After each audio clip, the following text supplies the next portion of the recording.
Good morning, Mornington School. Welcome to Day 3 of the Mornington School Fortnite Holiday Competition. Today, you need to take a photograph. More than that, you have to learn how to master an amazing photography technique called the Rule of Thirds. What follows this briefing will be a video. It will explain the Rule of Thirds if you do not know it. Once you've completed it, please upload your completed photo to Seesaw or the Mornington School Facebook page comment section. As ever, we disavow any knowledge of you undertaking this mission. I wish you good luck and stay tuned for the video to follow. But you will see this technique being employed in almost every TV show, commercial, and movie you watch. So let's take a closer look. Now, take a look at the rectangle grid before you. Pretend for a moment that the black rectangle represents your viewfinder and subsequently your photograph. The red grid imposed over that gives us what we call the rule of thirds. It divides your image into thirds both horizontally and vertically. And guess what? The intersection of those lines are location where the golden mean, that numerical series or equation we just talked about, cross. Because of this, if we place the focal point of our subject on any one of those four intersecting points, the eye naturally gravitates to those locations and the image is more aesthetically pleasing to the eye. Now you don't have to nail it perfect, just get close. You can even just put the subject on one of those third lines and it will still add impact to the image. Pretty simple, right?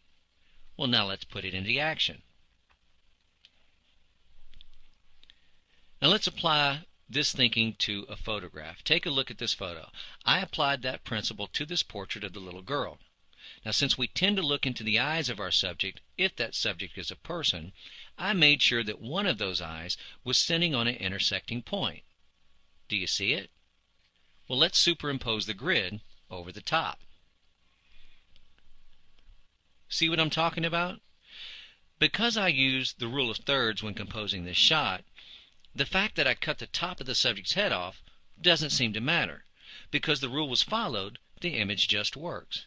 And notice that the intersecting point in the eye was not nailed perfectly, but it's pretty close, so it worked anyway. Now let's try another.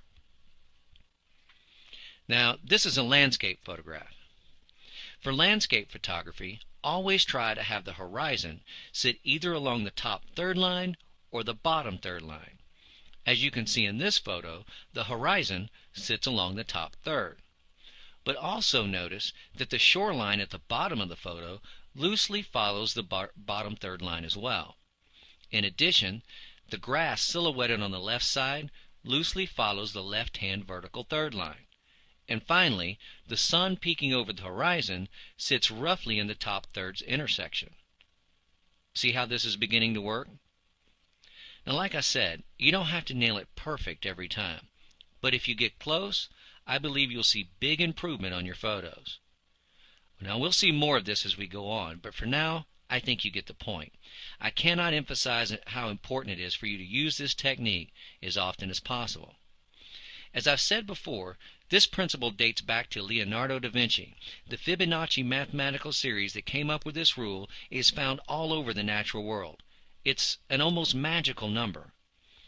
Now that we have discussed this, tonight, when you turn on the TV and watch your favorite drama, this weekend, when you head to the movies, you will see this technique being employed throughout.